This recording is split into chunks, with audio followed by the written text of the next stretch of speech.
Once again welcome back to my channel Rajesh Gupta classes. आज हम income tax पढ़ाएंगे, income from salary.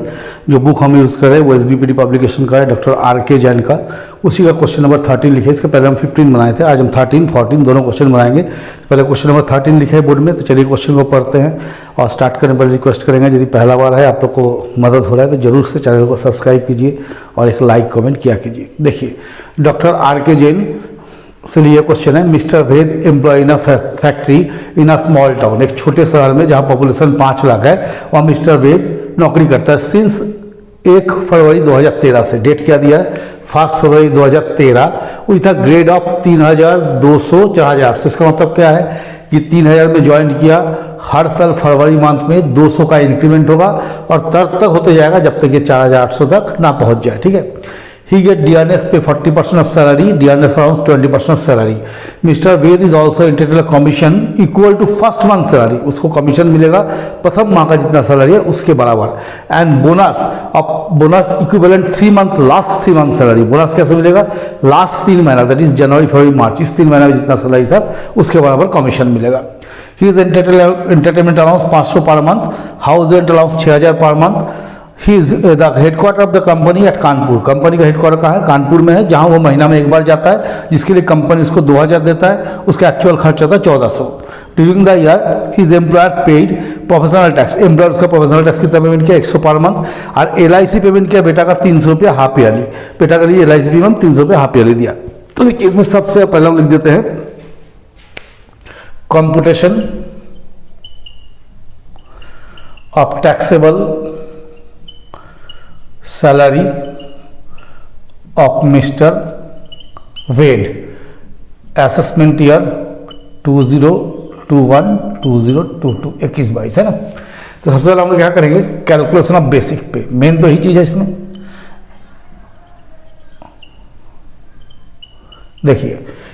एक फरवरी 2013 को कितना ग्रेड में ज्वाइन किया? 3200 और कितना लिखा है? 4800। इसका अर्थ क्या हुआ कि हर साल का फरवरी मंथ में जब आएगा उसको 200 रुपया सैलरी में इंक्रीमेंट होगा। तो 13 में ज्वाइन किया तो पहला इंक्रीमेंट होगा 14 को, उसका होगा 15 को, 16 को, 17 को, 18 को, 19 को और 20 को। ये हमको इंक्रीमेंट होगा 1 2 3 4 5 6 7। तो 200 करके इंक्रीमेंट होगा 7। कितना बढ़ेगा? 1400। तो सैलरी कितना था? 3000 और 1400 बढ़ा, कितना हो गया? 4400। ये हो गया। तो ये सैलरी आपको कब तक मिलेगा? 1 अप्रैल 2020 से टू 1 जनवरी 2020। कितना महीना हुआ? 10 महीना। तो प्रथम 10 महीना आपको मिलेगा 4400 इंटू 10, दैट इज 44,000। फिर 1 फरवरी 2021 को जब आइएगा तो फिर कितना बढ़ेगा? 200। यहाँ कहाँ तक लिए थे? 20 तक। अब फिर जब फरवरी 2021 आया तो 200 बढ़ गया। तो अब आपका सैलरी होगा 4400 प्लस 200, तो आराम से हो गया 4600। ये कब कब मिलेगा? 1 फरवरी 2021 टू 31 मार्च 2021। कौन महीना? 2 महीना। तो 4600 करके आपको 2 महीना मिलेगा। तो दैट इज 9200। तो ये आपको हो गया 53,200। ये हो गया बेसिक पे। तो हम लोग इसके उठा कर ले आएंगे बेसिक पे 53,200। अब DA क्या बोला? 40% ऑफ सैलरी बोला है ना, DRNS पे। तो हम लोग लिखेंगे DRNS पे 40% ऑफ सैलरी। सैलरी का 40%, तो सैलरी कितना है? 53,200। इसका 40% निकाल दीजिए, 21,280। फिर DRNS allowance 20% of salary. Salary का 20%, तो 53,200 का 20% निकालेंगे।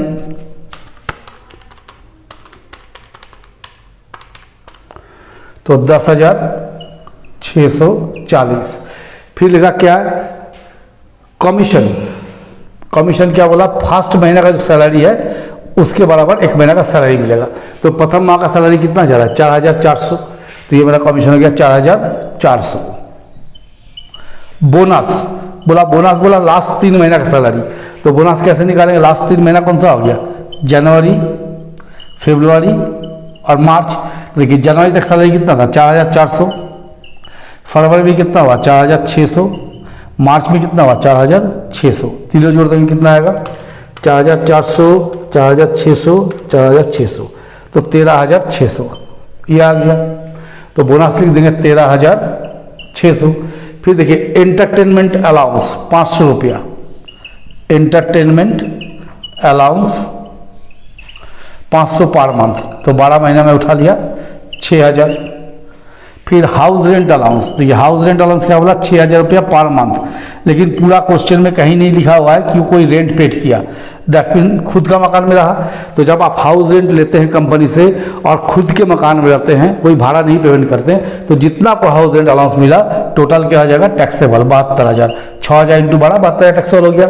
इसका देखिए क्या बोला है, वो उसका हेड ऑफिस का है कानपुर में है, जहाँ वो महीना में एक बार, साल में एक बार जाता है, जिसके लिए कंपनी को कितना रहता है? 2,000, और उसका एक्चुअल खर्चा कितना आता है? 400। तो इसको हम लोग लिखेंगे कन्वेंस एक्सपेंसेस बोलकर लिख देते हैं। 2,000 मिलता है, एक्चुअल खर्च कितना होता है? 1,400, तो उसका कितना हो गया? 600। और क्या देखिए और दिया हुआ है, एम्प्लॉयमेंट टैक्स या प्रोफेशनल टैक्स, देखिए प्रोफेशनल टैक्स 100 करके देता है एम्प्लॉयर, तो 1,200 हो गया। और फिर LIC प्रीमियम 300 रुपया हाफ ईयरली देता है, तो साल का कितना दे देगा? 600। यही तो है, तो कुछ नजर नहीं आ रहा है। चलिए जोड़ते हैं हम लोग, कितना आता है देखते हैं। 53,200, 21,280, 10,640, 4,400, 13,600, 6,000, 72,000, 600, 1,200, 600, 1,83,520। इसको हम लोग लिख देंगे gross salary, less deduction under section 16(1) standard deduction कितना मिलता है? 50,000। अंडर सेक्शन 16(3) प्रोफेशनल टैक्स या एम्प्लॉयमेंट टैक्स, तो देखिए इसका नियम क्या है प्रोफेशनल टैक्स या एम्प्लॉयमेंट टैक्स का? अगर एम्प्लॉय का सैलरी से डायरेक्ट कट जाता है तो उसको यहाँ पर जोड़ा नहीं जाएगा, लेस कर दिया जाएगा। लेकिन अगर ऑन बिहाफ ऑफ एम्प्लॉय, अगर एम्प्लॉयर पेमेंट करता है, जैसे एम्प्लॉय का प्रोफेशनल टैक्स एम्प्लॉयर पेमेंट कर दिया, तो एक बार एम्प्लॉय का सैलरी में ऐड करना होगा, फिर आके यहाँ पर माइनस कर देना होगा, ठीक है, क्योंकि ये पैसा गवर्नमेंट में जमा हो जाता है। तो 51,200, तो 1,32,320। आंसर यही होना चाहिए, क्योंकि टैक्सेबल सैलरी ये बना दिया हम क्वेश्चन नंबर 13। आप लोग मेरे साथ बने रहिए, हम क्वेश्चन नंबर 14 लिखते फिर इसको बनाते हैं। ये हम क्वेश्चन नंबर 14 बोर्ड में लिखे हुए हैं, तो चलिए क्वेश्चन को पढ़ते हैं। Following particulars are furnished by mister Ram Gopal, a citizen and resident of India. Mister Ram Gopal जो कि भारत के नागरिक है और भारत के निवासी है, ये आपको डिटेल देता है। क्या दिया है? Net basic salary after deduction to RPF, RPF में पैसा कटवाने के बाद नेट पैसा कितना मिला? 2,50,000। Own contribution to RPF, RPF में कितना जमा किया? 25,000। Interest credited to RPF 9.5% 3,600। House rent allowance 16,400 per year मिला। मकान कहाँ है? भोपाल में। रेंट कितना पेड करता है? 32,000। और unit link insurance premium paid by employer 3,000। इतना ही मैटर दिया हुआ है। तो हम लोग क्या लिखेंगे? बेसिक पे। पहले लिखना होगा बेसिक पे, तो इसको लिखेंगे नेट बेसिक पे। कितना दिया हुआ है? 2,50,000। इसमें जोड़ देंगे ओन कंट्रीब्यूशन टू RPF। अपना कितना कंट्रीब्यूशन दिया RPF में? 25,000। तो काटने के पहले बेसिक पे कितना था? 2,75,000। फिर देखिए लिखा interest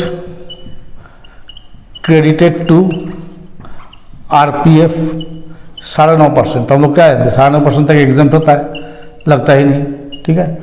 house rent allowance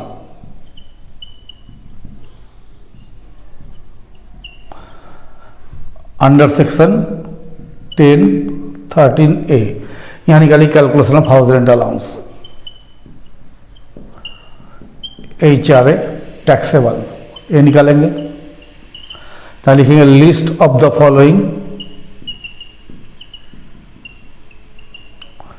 is exempted from tax. निम्न में जो कम होगा उस सीमा तक कर मुक्त होगा। पहले एच.आर. रिसीव्ड कितना मिला देखिए, एच.आर. मिला है आपको 16,400, तो पहले यहाँ लिख दिए 16,400।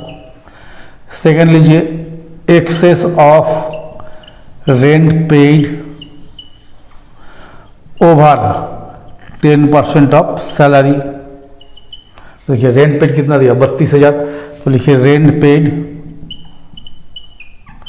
32,000 लेस 10% ऑफ सैलरी। तो सैलरी में यहाँ से बेसिक है मेरे पास कितना है 2,75,000, तो इसका हम लोग 10% निकालेंगे तो 27,500 आएगा। कितना हो गया 4,500। अब भोपाल में घर है तो 40% ऑफ सैलरी, तो 2,75,000 का 40% कितना आ जाएगा 2,80,000। अब 75,000 30,000, अपने 1,10,000 ये आना चाहिए। ये हो गया। ये तीनों में कम कौन है 4,500, तो अप टू 4,500 एग्जेम्प्टेड। तो देखो टैक्सेबल कितना हो गया 16,400 मिला, 4,500 तक टैक्स नहीं रहेगा, तो हो गया 11,900 में सबसे होना चाहिए। 16,400 माइनस 4,500 11,900 के बाद 2,75,000 का देख लो तो 40% ठीक निकाले कि नहीं, ठीक है बस। तो लिख देंगे 11,900। फिर यूनिट लिंक्ड इंश्योरेंस प्रीमियम, ये कौन पेमेंट किया एम्प्लॉयर, अगर खुद पेमेंट करता है तो इस पर नहीं आता है ना, तो हम अब इसको जोड़ देंगे 3,000 11,900 2,75,000, छोटा क्वेश्चन था 289,900। ये हो गया ग्रॉस सैलरी लेस डिडक्शन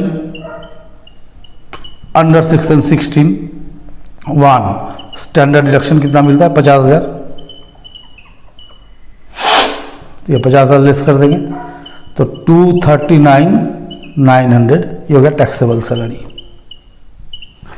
तो आज हम इस वीडियो में 2 क्वेश्चन आपको बना के दिखाया आंसर देखने के बाद। क्वेश्चन नंबर 13, क्वेश्चन नंबर 14, इसके पहले हम 15 बना चुके थे। नेक्स्ट जब आएंगे फिर 16, 17 बनाएंगे। तो मेरे साथ बने रहिए। अगर आप लोगों को पसंद आ रहा पढ़ाई तो चैनल को ज़्यादा से ज़्यादा शेयर सब्सक्राइब कीजिए, लाइक कमेंट किया कीजिए।